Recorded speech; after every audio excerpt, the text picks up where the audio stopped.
Hello and welcome to Quines Cast, Scotland's feminist arts podcast. My name is Hannah Lavery. And I am Caitlin Skinner. And we are your hosts for this, the fourth episode in our series. And today's theme is success.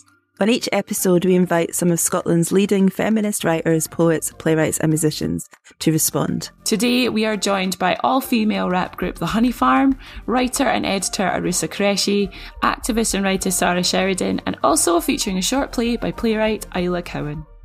Quines Cast is brought to you by feminist theatre company Isla Cowan in association with the Travis Theatre, Edinburgh International Book Festival and Jupiter Artland.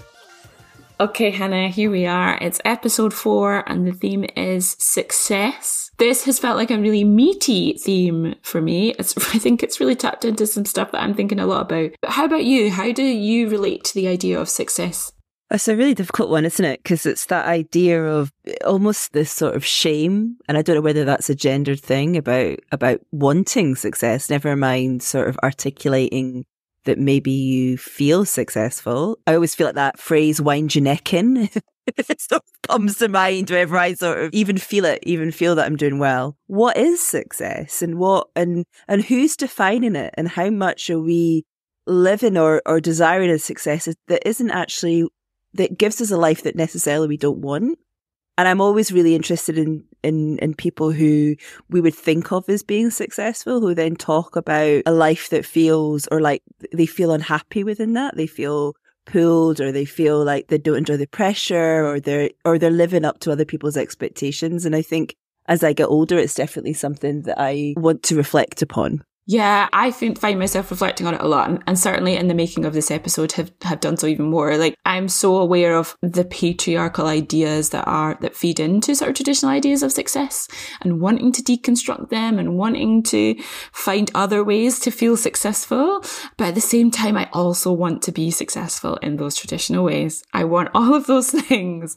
I find that really hard to navigate, and have really benefited from the opportunity to talk about that with like-minded people, I think, in the making of this episode. I mean, I think it's one of those things I was really excited about this theme when you kind of suggested it, was that it gave us an opportunity to really, because I suppose a lot of the conversations, I'm thinking particularly about the last episode about change and about, you know, making change and being prepared for change. And I think that we are maybe moving forward into a time where we're starting to see some of the ideas of what a successful life is have actually shown themselves to be incredibly detrimental to the planet. And, you know, that whole kind of capitalism, consumerism, it's very difficult, I think, to let go of some of those trappings. And actually the idea of it being a trap is really interesting. And as you said, you know, the people on this episode really kind of dug into those ideas. And so I think it's probably time to talk a little bit about who you're going to listen to today. So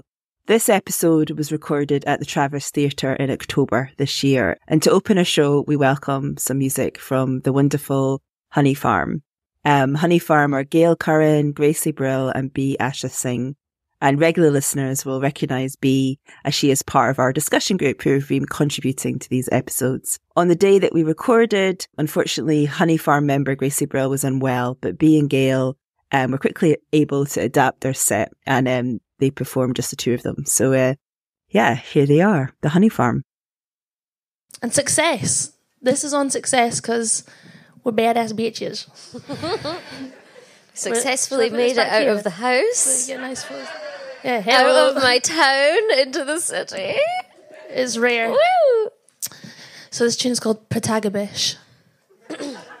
And it's about having main character syndrome. Which I have, because I'm the main fucking bitch. Nah, it's me. I'm the top dog. Nah, it's me. I'm the one that always stands in the middle. Grace is usually over there. I ain't no side bitch, I'm the main bitch. I'm the forefront, I'm the brain bitch. I'm Pinky too, I'm insane bitch. Like a fucking villain, baby Jane bitch. I'm Batman and they Robin. I'm the main one you snogging. I'm the one you call throughout your day. I'm the pollen, I'm the meat and the gravy. You the tatties and the peas. I'm the second servant and the fucking pudding. See, I'm a whole lot of all of it that they all wanna eat. I'm a boss, I'm a baller, I'm the fucking VIB. I'm the most indisputable leader of the gang.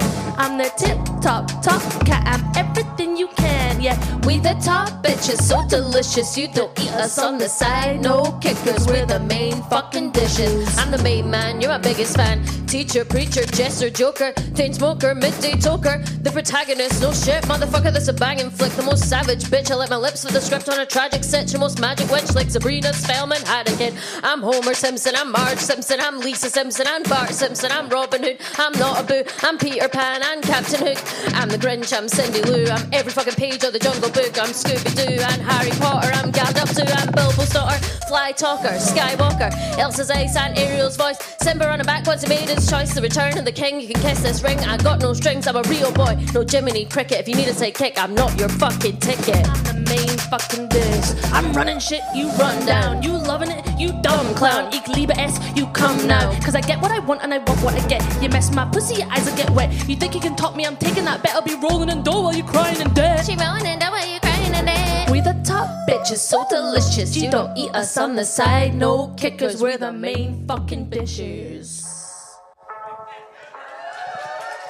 Oh, had me dancing in my seat. And without wanting to call you my main bitch, I feel like it reminds me of what Denise said in our first episode about being I'm the subject of my own fucking story. Yeah, absolutely. Exactly.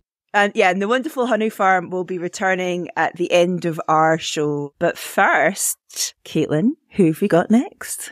Yes, so for every episode, we invite a writer to create a provocation, something to get us going, to get us thinking.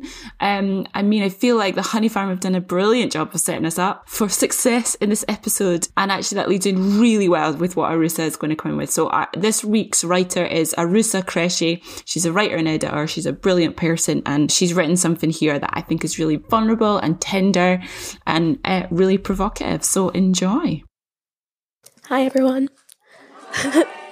Thank you so much to Stellar Quines for having me tonight, and I can't believe I have to follow the Honey Farm. It's so good. I'm Arusa, and I'm a writer and editor based here in Edinburgh. And when I was asked to do this and told that the theme was success, my first thought was, why would anyone want to listen to me talking about success and about a provocation about success? And then I thought, well, maybe I can talk about success in relation to failure. But isn't it funny that that's where my mind went? That I think of failures before I think of successes. I guess it's not unusual for your mind to hang on to negative things. It's like when you're about to fall asleep and then you remember something incredibly cringe you did 5 years ago and then suddenly you're wide awake. And it happens to all of us. But why do I find it so difficult to talk about my successes and relatively easy to reel off a list of failures? When I was 25, I landed my dream job. It wasn't random. I worked incredibly hard. But I just assumed that it was something that would happen at 35, not 25. Obviously, I was terrified, full of anxiety, imposter syndrome, but I really believed at the time, this is what I'm supposed to be doing. And I'll prove anyone that doubts me wrong. Failure wasn't a possibility if I continued to work really hard. That was my thinking. And I was right, I was good at it, and I loved it, though it was hard. Getting that job was success epitomized. But what happens when something completely out of your control suddenly changes everything? If I set this in 2020, you might be able to predict that COVID was that something that completely changed everything out of my control. Like so many people in the arts, and probably so many people in this room, I lost my job in 2020. But here's the thing, it hit me hard because I considered it a personal failure. That makes no sense, I hear you say. It wasn't my fault and there was nothing I could do about it. I know that. But in my brain, at that point, I thought that if I'd been really good at my job, if I'd really been a success, failure would not have been possible, no matter what. And my rational brain now knows how ridiculous that sounds, but looking back, I think I needed to view losing my job as a personal failure, because there was something wrong with how I was thinking about success, and in turn, about what I wanted from life. I think a lot of people had moments of clarity and epiphanies left, right and centre during the pandemic because there was so much time to think, to really stop and think. And I'll hold my hands up and say that I'm a total walking cliche and I had loads of those big important thoughts about my life over the pandemic. I think even more so because I was shielding some of the time and I was indoors so much that I really lost my mind a little. I mean, I made a TikTok account for my cat, which probably says it all. So since 2020, a lot has happened in my life, but I've come to realise that my definition of success was all about avoiding failure at all costs. Everyone is scared of failing, But when it came to work, I think my job became like my identity. And losing it was like losing who I was, which is very dramatic, I know. But some other really crap things happened around the same time, one of which was losing a friend. And it's actually a really weird coincidence that I'm here talking about this right now, because tomorrow is the 2-year anniversary of her death. And the reason I'm even bringing that up is that over the past 2 years, I don't think I've been afraid of failure. Not really, because before I would actively avoid things for that reason. But I've not been afraid, and I would credit my friend for that. I've done so many things over the past 2 years that absolutely terrify me, and a lot of them haven't gone to plan. But I think about my friend, and it's so cheesy, I know, but she was fearless, or it seemed that way, because she did so many cool things in her life. And actually, some of the best stories that people have about her aren't related to her successes in terms of work or anything similar. I see her as the ultimate success because no one had a bad word to say about her. She left a legacy of kindness and friendship wherever she went. And yes, she was talented, she was brilliant, but she was just a wonderful person. So there's this quote that came to mind when I was writing this, thinking about this, and I thought that I would share it. It's by Elizabeth Gilbert of Eat, Pray, Love fame, but it's not from Eat, Pray, Love, don't worry. It's from another one of her books called Big Magic. And she said, "I have a friend, an aspiring musician, whose sister said to her one day, quite reasonably, 'What happens if you never get anything out of this? What happens if you pursue your passion forever, but success never comes? How will you feel then, having wasted your entire life for nothing?' My friend, with equal reason, replied, 'If you can't see what I'm already getting out of this, then I'll never be able to explain it to you.' I think I was that person that was worrying about wasting my life and success never coming, but I don't think I am anymore. And yes, I want to be successful, but I also want the freedom to fail. I can reel off a list of my failures because they've meant more to me over the course of my life. They've resulted in a change that, whether or not I admitted it at the time, has been needed. Failure is about resilience. Failure means more to me because I survived it, whatever it is. And surviving, when everything feels heavy and dark, is incredible. But thriving on top of that, that's success encapsulated. And if you're doing what you love, there's no doubt in the world that you must be thriving. And hey, I'm still making TikToks with my cat, so I must be thriving, right?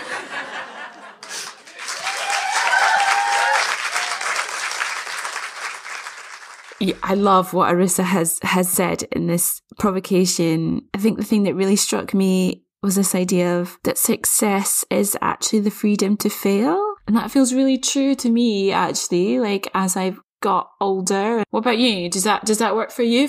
I mean, I found that incredibly powerful and just something that I felt like I really needed to hear. When you see a really successful person, you see a failure, you see somebody that's failed over and over again. And then I think the freedom to allow, especially in our industry where it's very much like everything's based upon the last thing you did, the idea about giving people the freedom to fail because that allows them to become better artists or to become better people or to become better everyone, like that freedom and that opportunity to fail. And I think there's real privilege there. I think there's definitely people in our society that never get the opportunity or never get the second chance. So I think that was really powerful what she said. And then just that idea about following your passion. I'm a mother of 3 kids, and there is a thing about, you live your life, or you think, following your passions, that's the most important thing. You have to find what you're passionate about. But actually, there's also that fear about you also have to be able to provide for yourself, and you have to survive in this world, and actually carrying those two things together. It's a really brave thing to follow your passion, to sort of, and I think that's what she said, that idea about being fearless. And yeah, that really struck me, and a lot to think about there and unpack, actually. Yeah, because following your passion does not guarantee success, and there are so many ideas about what a successful person is. I think it really is gendered. All those ideas about how to be a successful woman, I think, play into not just your career, but also who you are in the world. And actually, the other thing that I was going to point out that I found really powerful was the idea about legacy. Because success is always tied to legacy, I think, on some level. What are we going to leave behind? How are people going to think about us? What are we giving to the world?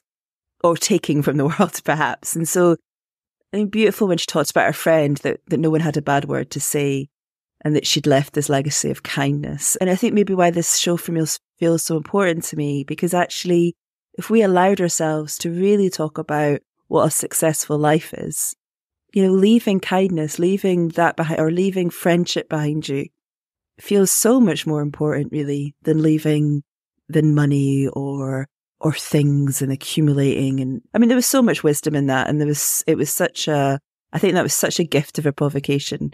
Yeah, totally. And what a moment to be reevaluating the ideas of success, right? Like after we've had this time where so much stuff that was meant to happen didn't happen, exams were cancelled, like a lot of our kind of markers for success for a number of years were put on hold, or put, like, what an opportunity there is there to be reevaluating it. So it's a good time to be having that chat, I think. So I think that idea of maybe deconstructing success or traditional ideas of success was definitely something that our discussion group took hold of in this episode. So for every episode of Quines Cast, we wanted to involve some conversation discussion, not just from Hannah and I, but also from a group of different perspectives, of backgrounds, different ideas. So we brought together our discussion group, who, if you've been listening to previous episodes, you'll feel like you probably know them by now. They are a really diverse group of people. They have backgrounds in medicine, art, music, activities, and social services. We brought them together, we put microphones in front of them, and we gave them some of the questions and topics that inspired the theme for this episode. And for this episode, we have a slight change in our lineups from the previous episode.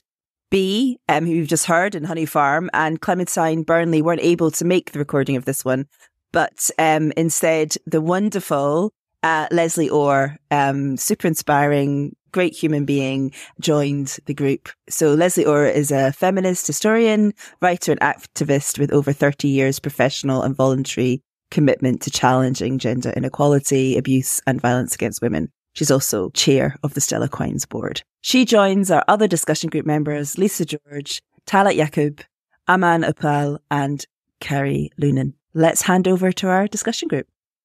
Definition of success, or what feels like success, changes as you go through life, as you begin to realise that to feel successful, a lot of it is about feeling happy and feeling free to make the choices that you want to make and to be able to live your life with the values that you have. And it's not really about maybe the traditional things that you might have thought of as successful, in inverted commas, maybe at school, in terms of getting a good job or getting married or having a house. It's not about that. It's more, I think, about feeling at peace with the life that you've chosen to lead. And something about, I think, in an ideal world, leaving the world in a better place than you found it, for me, feels like a successful life. Yeah, I think it's really important, the words choice and, what matters to you and values. The word success, kind of suggests, that you accomplish something, you have a purpose and you achieve, or you kind of attain that goal or that purpose. And so much of what's considered success is driven externally and driven by social pressures, economic, and about, these essentially kind of not that important issues of status in society. I think for me, there's always been that tension between what I feel is important and what sort of nourishes me and makes me feel, like the best version of myself, and then how other people perceive me. I still find all the time I've got to almost slow myself down. You don't always have to be achieving, and you don't always have to be winning. But I think success by its nature is so much about perception. The external influences are so strong, are so deep. So from the kind of capitalist side of things, it's how much money are you making? Have you got a car? Do you own that house? What's your job title? And in the current economic situation, most of those things aren't even possible. And then you've got the other side of it, which for women, which is the patriarchal side, which is success is also about how you look, a very narrow definition of beauty. And then by the time you get into your 30s, have you had kids? TikTok, your biological clock, or that nonsense, all of that stuff happening. I think it takes quite a strong character to say, but that's not my version of success. Mm-hmm. That idea of a strong character to define your own success. I mean, that's it, isn't it? That's it. And I'm like, I'm just not strong enough a character. And also just that acknowledgement that these external pressures are really strong. And there was so much in there. There's the idea as well about, you know, as women, so much about what we look like. I mean, the pandemic for me was really, you know, I put on a huge amount of weight through the pandemic. And I came back in the world and it was really hard for me to be, you know, to carry this kind of new version of myself into the world, because it just felt like it doesn't matter how well I do or how much sense I make or how well I do in terms of my work or whatever. I just feel if I don't look right, if I'm not meeting that success, that criteria, that it seems to overshadow everything else. And I know for a lot of women it does. And so I think just saying that and the discussion group acknowledging that was really powerful. We're now going to introduce our short play. So for every Quines cast, we invite a playwright to create a short play inspired by our theme. And for success, our writer was Isla Cowan. She's been writing some really exciting feminist work for the stage recently, and we're very excited to see what she's going to do next. I think she really smashed it with this play. So this is a play called Progress Review, and it's performed by Suzanne McGowan, Nalini Chetty and Shauna MacDonald. And after that, you will hear another clip from our discussion group. Sharon, you made it. Thank you for coming on such short notice. What's this about? Well, we realised we were overdue for a progress review. Now, you've had progress reviews before, haven't you, Sharon? So you know the drill, yes. It's nothing to worry about, just some questions so we can really assess, quantify, evaluate your progress over the last 12 months. Right. So, firstly, how do you feel you've done this year? Fine, I suppose. It's been a challenging year, but I think that's true for everyone. Yes. Very good. And have you accomplished the goals we set? Well, when you say accomplish... Have you or haven't you, Sharon? Let's not beat about the bush. Not all of them, no. Not accomplished goals. Aha. I see. And are there any areas you've identified for improvement in your own performance? Perhaps areas of personal development that might help you to accomplish those goals which we set, let us check, 5 years ago. Which we first set 5 years ago. Some more money would be a start. More money? So you're saying that the area you'd like to improve in your own personal performance is more money? It was a joke. I was just joking. Sense of humour somewhat lacking. Don't write that down. Well, I'm afraid I have to write it down. It's sort of my job, Sharon. But it's not my sense of humour that's under review. Everything is under review, Sharon.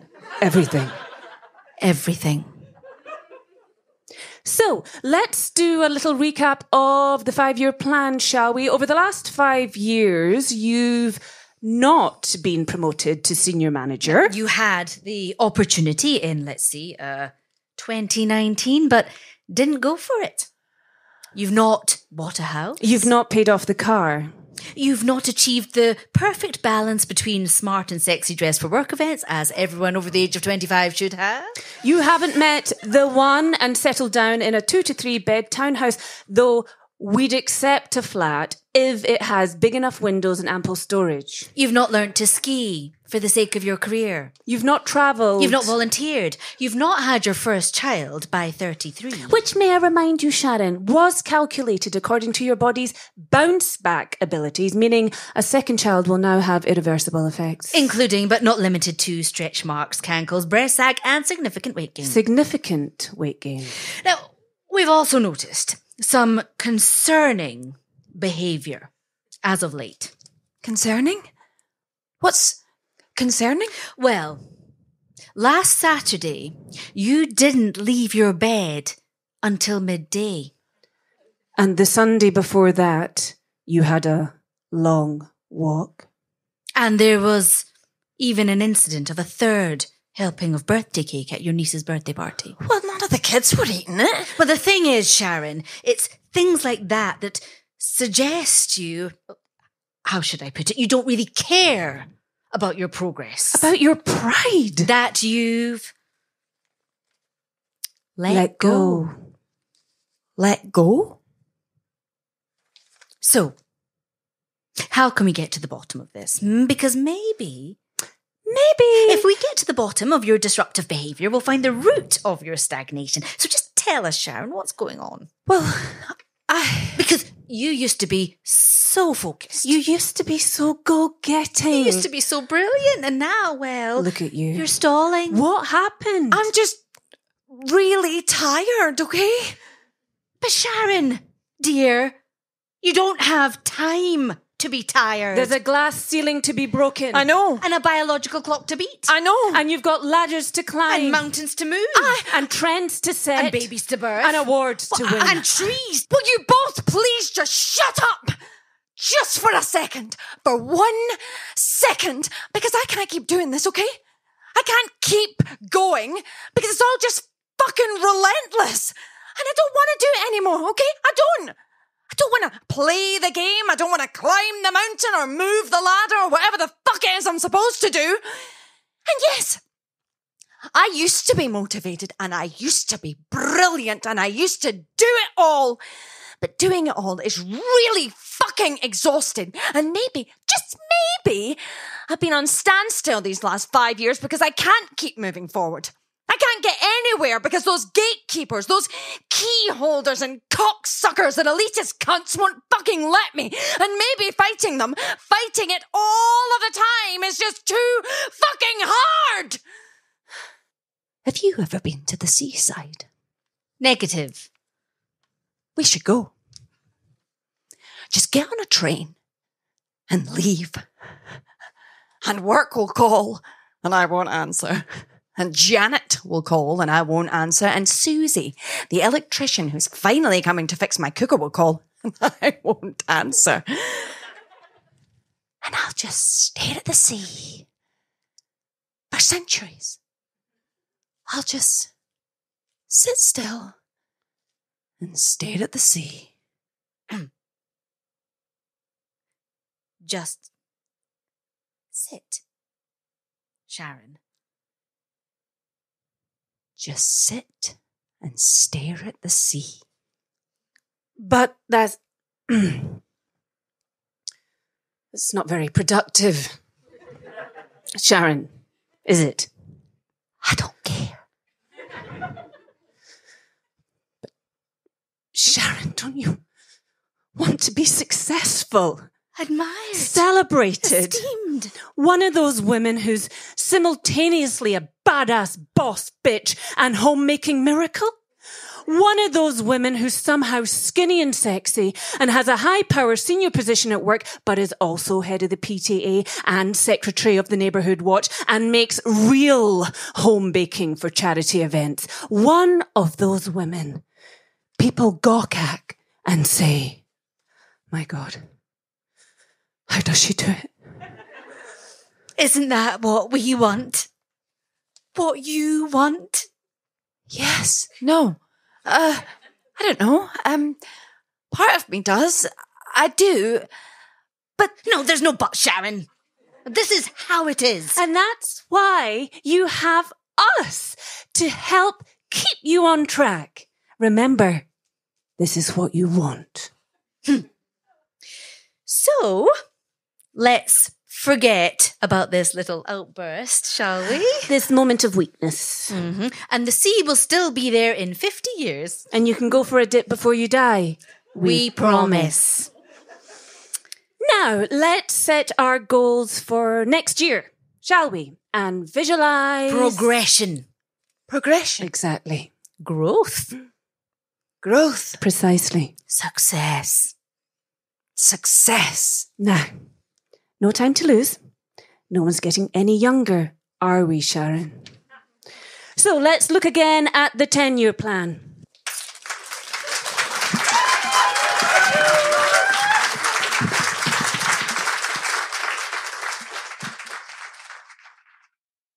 We're having this conversation the day after mini budget from the UK government, which was about giving tax cuts to the rich whilst we're in a cost of living crisis and, public services are crumbling.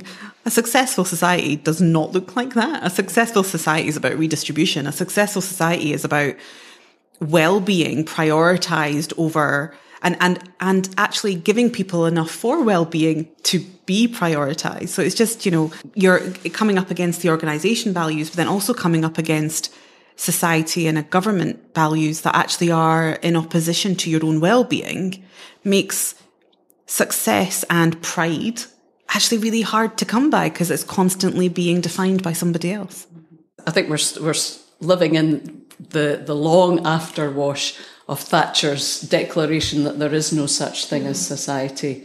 So, even to talk about what constitutes a successful society, that whole conversation has been totally skewed by this notion that really everything, the only thing that really matters is yourself, or maybe your family, your immediate family, defined in a very particular way. And to hell with everybody else, really. The way in which our society treats asylum seekers, refugees, people in poverty, people with disabilities, all those folk who've just been kind of marginalised. It's the fundamental destruction of common humanity. And if that isn't the basis of a society, it can never be successful in terms of, creating a good, safe, pleasant, but also challenging, stimulating, all those things that are denied to far, far too many people. I feel seen by Isla's play in a way I'm not totally comfortable with. Like the idea of that we're all really aspiring to be that person, to be that woman where people say, how does she do it? Like that's terrible that we all want that. And yet we do, right? I definitely think for most of us there's been times when we've wanted that. I mean, I recognise the idea of that relentless thing of achieving and never stopping achieving. And when you got to a certain bit, you have to achieve more and you have to achieve more, and that exhaustion of that. I think what struck me as I was listening is that we've talked very much this episode so far about the individual, but actually, and it was picked up, I think, in what Leslie was saying, the idea that actually about the rebellious women, that there's something something really feminist about rejecting that woman who can have it all, which is, I was certainly brought up with that idea that we could have it all. We could have the successful career, we could look wonderful, we could have the successful relationship and the family. And actually there's something really rebellious in saying that is just not where happiness is. And I thought that Leslie in the discussion group, when she talked about that sort of Thatcher's dream, it feels like it does come from that period of the 80s where told you can have it all, but by having it all, you have to lose so much of your own ability to have time for yourself.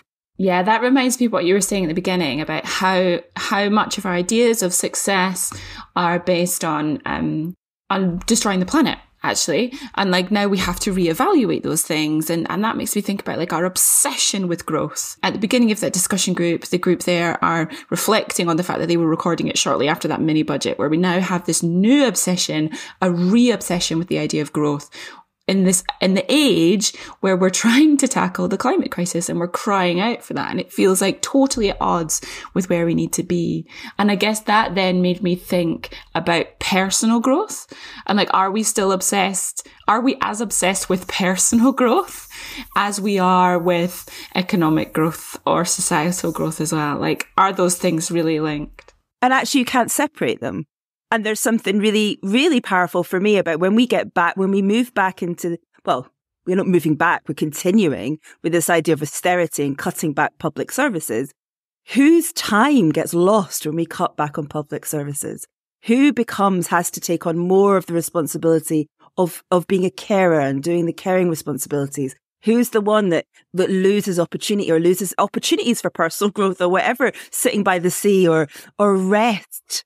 Just rest when you also have to now lose access to childcare. They're all the same thing. It's all the same. It's all about the society that we want for ourselves and how we define success. And if success is about making more money and improving your own personal individual circumstances, eventually you're going to come hitting right against the brick wall of actually what society values. And what feels to me with austerity and all of these cuts to public services, the way in which we organise a society, what it doesn't value is women's time, women's rest, women's ability to have full lives where they get to to have a sense of self.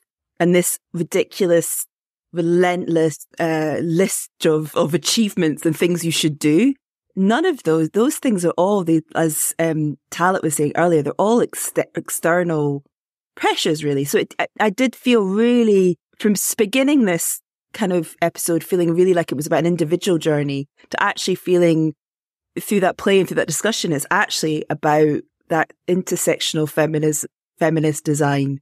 You know, it's like, who is society designed for? Who gets to achieve a full life and for what they want? And yeah, so it felt a real call to arms. I mean, as you can tell, I feel really kind of stirred up by it. And I think this is a great opportunity, or a great moment, to introduce our next guest, who is just such an incredible writer, has done some really inspiring work about celebrating women who are forgotten in Scotland's history. The wonderful Sara Sheridan. I've written about success, though, and the Quines, and why it's important that we remember our successes, whatever we decide that they are. In 2016, writer and activist Rebecca Solnit published a map in the New Yorker magazine which renamed the stops on the New York subway after women. For me, it was a strange feeling to look at that remade map and wonder why I'd never noticed that in real life all the stops were named after men. I'd never heard of most of the women Solnit chose. They had achieved amazing things, yet their stories were unremembered. It was this article that inspired me to remap the whole of Scotland, creating an imaginary guide to women's contributions over the course of history, from the Cailleach, the fabled Hag of Spring, to women who had only just died, including lawyer Polly Higgins, who campaigned for ecocide to become an international crime, and was taken to us by a rapid cancer too soon in 2019. Writing this book, Where Are the Women, radicalised me. It infuriated me. It revealed a different world. Other creatives were also playing with the idea of a world where women's successes were celebrated. In Naomi Alderman's science fiction novel The Power, which won the Bailey's Prize in 2017, Alderman imagines a world 5,000 years in the future where women's power is normalised. In this world, evolutionary biology allows society to misread history and show that men are weak, and therefore women who are strong should be in charge. The following year saw the release of the French film I Am Not an Easy Man, a romantic comedy directed by Eleanor Pouriat, in which the main character, Damien, is a shameless chauvinist who enjoys all the benefits of living in a patriarchal society.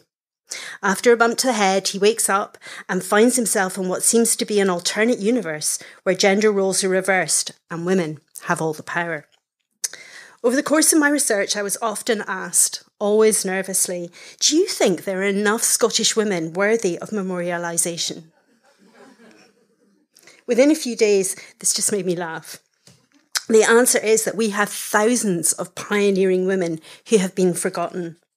Often after asking that question, people would add, continuing a bit worried, but you don't only want to memorialise women, do you? I mean, that wouldn't be fair. The answer to that is, for myself, I look forward to the day when equality is not relevant, but I fear we are nowhere near it. The very idea that women's history, or women's football for that matter, is only for women is as ridiculous as what we have in our real lives. Men's history, English-speaking, white and heterosexual and Christian and upper class, as if that sums up all of us. As if it is more important than the contributions of our grandmothers and our great-grandmothers and our great-great-grandmothers, whose stories are so rarely spoken. As if pioneering physicist James Clerk Maxwell is more important than Mary Somerville, for whom the actual term scientist was coined. When the hardback of Where the Women came out in 2018, it was the 20th anniversary of the Good Friday Agreement, and I listened to the radio coverage during the course of which many male politicians were invited to discuss their contributions. On the BBC, it was 2 p.m. before somebody phoned in and said, what about Mo Mowlam, who negotiated the agreement, who birthed it? And then presenters and guests said, oh yes, as if they had forgotten. We do this every day. At the launch of my book, I met a journalist whose grandmother was featured. She was a writer, but she, just wrote books that did well in America, the journalist said. As if that wasn't the biggest, hardest market in the world. It was, he said afterwards, simply the way she had always been spoken of within the family. It's so easy for our successes not to be honoured. We are fish who don't realise the water that we're swimming in. Another facet of this cultural norm was that during my research, I tried to find the voices of women themselves. So many extraordinary high achievers, but their words about their own successes were rare. For centuries, if a woman achieved something, she often felt uncomfortable drawing the spotlight to herself. And the accepted convention was that male high achievers might choose to be allies and praise the women. Sir Walter Scott was one such ally to many, including Edinburgh novelist Susan Ferrier, whose work was as popular as Jane Austen in her day, but who retired from writing after 3 books because she hated the attention. She considered it unseemly. My heart absolutely bleeds that we have lost so much of our heritage to this practice. When I found a voice that owned her success, I cheered. Fierce Shetlander Agnes Neil Scott, a.k.a. Willa Muir, who translated work with her husband Edwin and noticed he only helped. Willa, I believe you. That's why memorialisation is so important. Our sense of self and where we come from is not confined to history books. On reading about Solnit's project, it struck me that if we women don't see ourselves represented in the world around us, the unspoken message is that our stories and achievements don't matter. This raises an interesting question.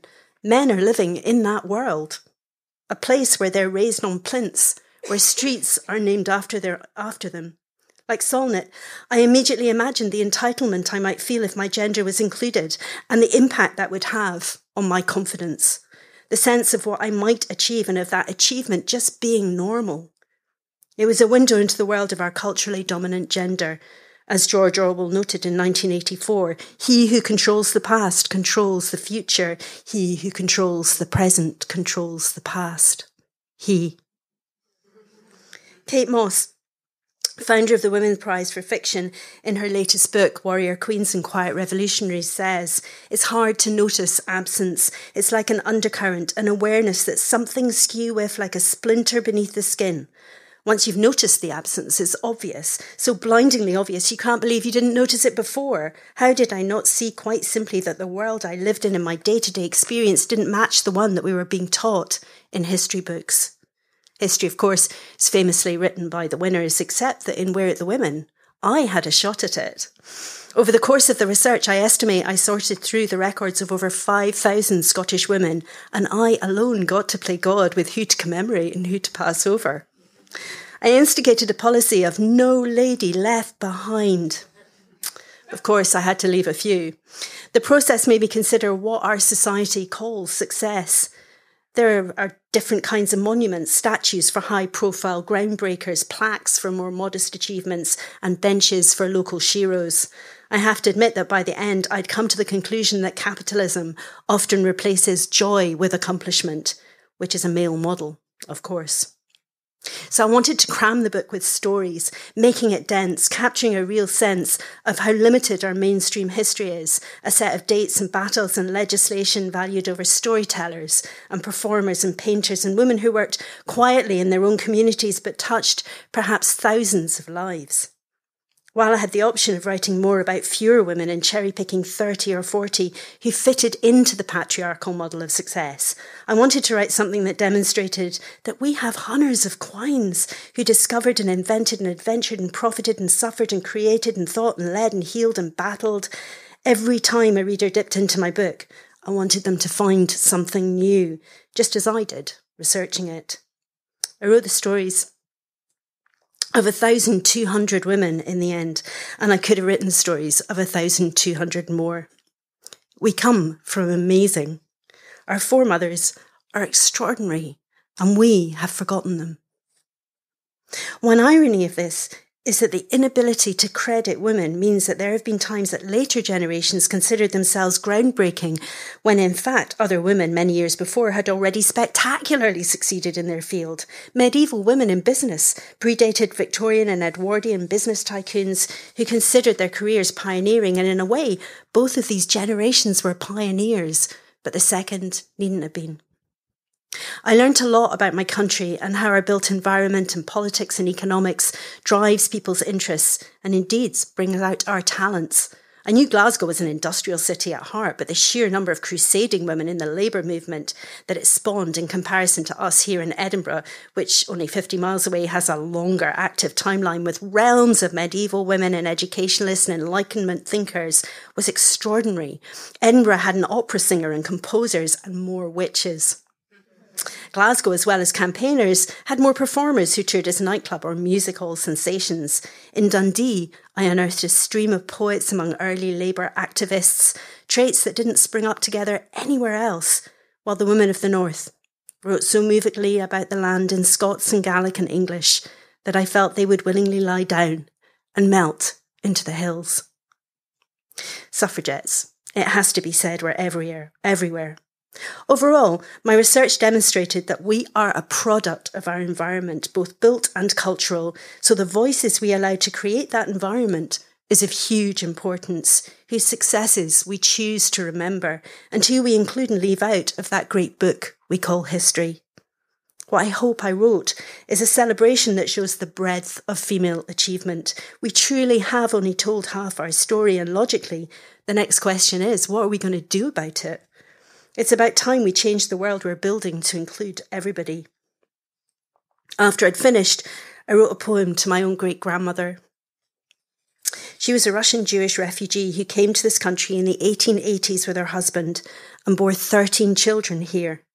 There's so little left of her life, her success. I called this poem She. She had never seen the sea until she fled.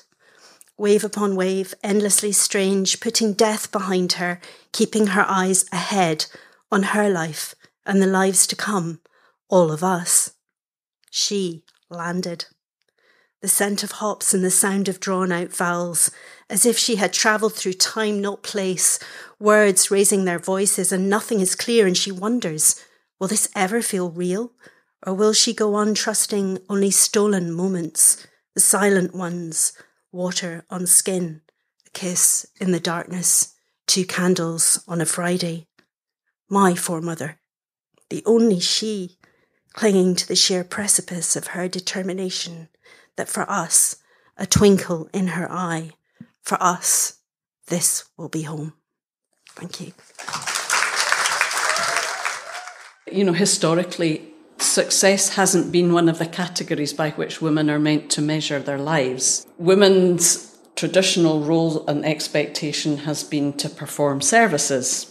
I remember my grandma saying to me, she was born in 1925 and she's not with us now, but I remember her saying to me when I was in my 20s, I'm really glad I was born when I was. And she always worked. Yeah. And she is a great friend. Well, she was a great friend and really nurturing and had lots of fun, really made the most out of life, but she didn't feel the pressure to achieve in the workplace, I think. And she said, I think life is much simpler for me than it's going to be for you. In a sense, that I think that's right. And, you know, if I have any wisdom of age to pass on, I would say, just really kind of back off from those pressures and enjoy the moment of living and enjoy sitting in the sun reading a book and say, that's fine. That's part of what a successful life to me feels like, you know. Do you know, it's interesting you say that, because in my head, I'm thinking about the last time I was able to not be restless whilst I sat down and just read a book and not feel some sense of guilt or not say, do you know, I probably should do this and just enjoy that. And I'm not, I'm really, really bad at it. But going back to how a society enables that, I'm also a carer. You know, I've got, you know, through social media, through Twitter, there's this like community of unpaid carers that I've got to know. And I look at that and I think that they are, unpaid carers are the perfect example of not meeting what people think is success, because most of them have had to leave their jobs to become carers in at least a kind of part-time or full-time capacity. They aren't supported by society to be able to do that. And this support they get, whether it's through the welfare system, the benefit system, whether it's through social care, is often lacking, significantly lacking. And they also don't get time to rest. And I look at that and I think, and they're disproportionately women, and they're disproportionately women of colour, right? And migrant women. And you look at that and I think when you think about unpaid carers, it's the perfect example of women who do not get a chance to live a successful life, not in the way that it is, we're told, in the capitalist nonsense model that we're told to be successful, but even in the way that we hope through well-being, because they actually don't have the choice to reject anything. I feel really moved listening to Sara particularly, but both those pieces actually. If you haven't read Sara's book, Where Are the Women? I mean, it is extraordinary. We've just bought a copy for the Stella Quines office because it feels that important. And the thing that struck me that I hadn't really thought of before and sort of reinforces why her book is important is that actually there are generations of pioneers who didn't know who felt that they were pioneers, but only because we were so bad at celebrating the successes of women before. And they needn't have been pioneers. And it's exhausting to be breaking new ground, to be pushing through, to be the only one. And the fact that we have been doing that without knowing that we're not the first is devastating. It is really devastating to me. And I think that's why her work and the work of so many feminists like her is really important. And and there was something I thought about that model, the model that legacy gives us, that legacy of successful lives can support us to create a society where more of us can be successful. And I think if we lose that legacy, we lose that model, and we lose all those lessons. I was just thinking, going back to Sara's piece, the thing that I wrote down, as I was listening, I just wrote it down, was how in this model of the way we judge success, joy is replaced by accomplishment. And when Leslie talked about a successful life being given the opportunity to sit and read your book in the sun, and then of course that then when Talit in the discussion group talked about how carers, and I really think care and who cares and who has, that's a real feminist issue that we should return to. But that idea that not having a choice, that so many, and predominantly women who take on or have to take on these caring responsibilities, have no choice for rest, no choice for that reading the book in the sun. That really struck me. I really relate to that. When I had been a carer, and when I started caring for my dad, I really felt my own markers of success shift. I had to let go of things. Like, it had to change how I feel about it, because there was no other option, because I was having to measure my success based on a whole different range of priorities that I didn't used to have. And it was really profound. And actually, I'm quite thankful for that lesson in lots of ways. I saw that Enough Scotland have written to the First Minister asking our government to move towards a wellbeing economy, towards wellbeing, which our government has begun to look at and to monitor, but that becoming our marker for success as a country and not economic growth. What an exciting prospect that could be for, I love what you just said there about joy, that joy has been replaced by accomplishment. And how do we get that? How can joy be the success indicator? How can well-being be the success indicator? That is a feminist society, isn't it? It's something that Lisa said in the discussion group, the earlier discussion group, that's really struck me, where she talks about a successful life, that she judges it about being able to become her best self. And I think that's something that, it isn't a privilege or a luxury to be able to live a life where you feel fully yourself. Okay, we now see the return to close our episode of the joyous Honey Farm. We're missing a member, but they more than make up for it. Before we do that, if you are enjoying our conversation, if you're enjoying our debate, well, actually, there's an opportunity for you to get involved and be part of our upcoming bonus episode. So in January, we're bringing together some of our guests from across the whole series for a roundtable discussion. We'll dig into some of those themes, some of those ideas that you've been hearing us bat and forth about. And we would just love you to be part of that conversation. Yes, if you have a question or response to anything you've heard us talk about across this series, then do get in touch, and you can send us a question via all the Stella Quines social media channels. That's Twitter, Facebook, or Instagram. Or you can pop us an email via hello@stellarquines.co.uk. So I know I preemptively introduced them. I'll introduce them again. Please welcome back the wonderful Honey Farm. Gail's going to share a poem with you that she's written about her success, her personal success of getting out of the house. And my personal success of finishing this poem on the train today. House by the sea, lucky me, lucky me. Gigs every week, lucky me, lucky me. Butt like a peach, lucky me, lucky me. Every day the beach, lucky me, lucky me. Hey, it's me, wee GC, at the beach with my peeps. We got faith, taking leaps. I'm blessed and highly favoured. I'm friends with all my neighbours. Dreamed the dream and done the labour. They all love my flavour. Rockin' rhymes is tricky, but I got magic in me. GG and B, we winnie. Honey farm so sticky. House by the sea, lucky me, lucky me. Gigs every week, lucky me, lucky me. But like a peach, lucky me, lucky me. Every day the beach, lucky me, lucky G. Thanks. And now B is going to do her lovely song, Nada. Yeah, this song is about overcoming like difficult things, which I think is what success is. Yeah, for me, like, I feel really successful right now. Like, I've really got myself to a place where I feel really proud of who I am and how I've got here, because I fucking struggled. Yeah, times were hard for a long time, as they are for like majority of the world, I think, especially marginalised folk. And I feel really good at where I am today. I feel really strong and feel really successful, and I feel like I've got more climbing to do. And I agree with the inability to stop working. Sitting down to read a book is hard for me unless I know that book's teaching me something. But I like that part of myself as well, because I used to not be able to do anything. I used to just lie on the floor a lot of the time. So it's exciting to have that drive now and want. So success. Woo. This song's called Nada. Through the darkness, there is light. Through the darkness, through the darkness.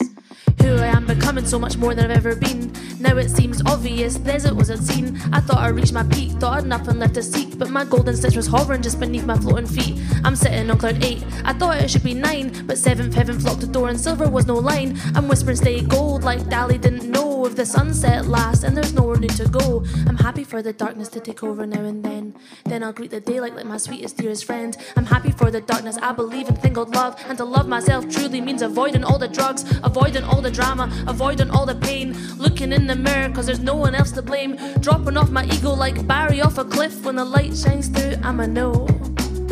It's built with bricks and mortar. My chimney's seen as flames. I'm heading round the back trying to find my way. Yeah. I kicked in the front door, Smashed every single pane. I cannot open it, I'm caught out in the rain. I'm caught out in the rain. Through the darkness, there is light. Through the darkness, through the darkness. I look out of my bedroom window and see a brick wall. I stand tall and can see the garden, green, luscious from the summer dew. Seen a snail crawl higher than my home. Looking at the glass, I can see my reflection staring back at me, looking shattered, not just tired, but like my soul was broken. I am underground, I am dug up, I am unfucked, I am fucked up, I am corrupt, I am grown but still growing, I am grown but unknowing. I need to get up. I need to get up. I need to get up. I need to get up. I need to get up. It's built with my chimneys. I'm heading round the back. It's built with bricks and mortar. My chimney's seen as flames. I'm heading round the back trying to find my way. Yeah. I kicked in the front door, Smashed every single pane. I cannot open it, I'm stuck out in the rain. Hey, It's built with bricks and mortar. My chimney's seen as flames. I'm heading round the back trying to find my way. Yeah. I kicked in the front door, Smashed every single pane. I cannot open it, I'm stuck out in the rain. I'm stuck out in the rain. Through the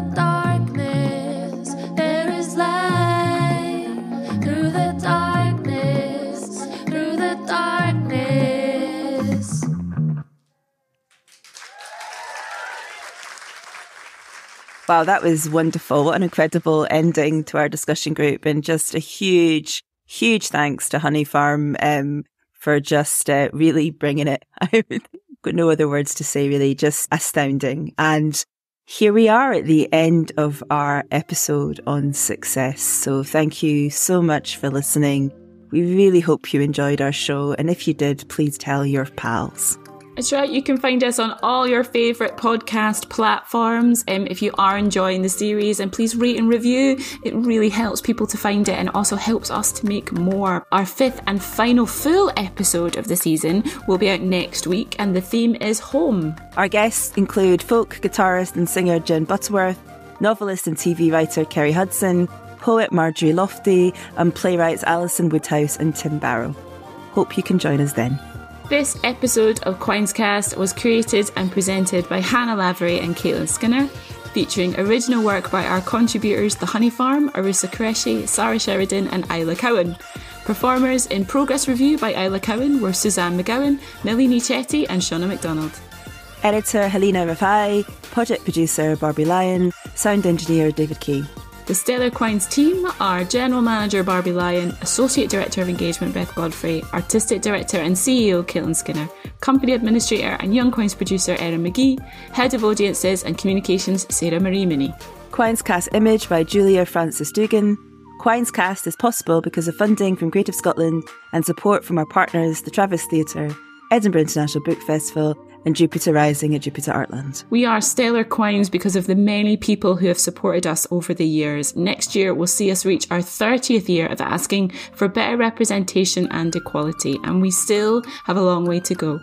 We need your financial support and sponsorship to help us keep that work going. Please get in touch via stellarquines.co.uk if you can help support our future. If you want to keep up to date with all things Quine, please visit our website and sign up for the newsletter.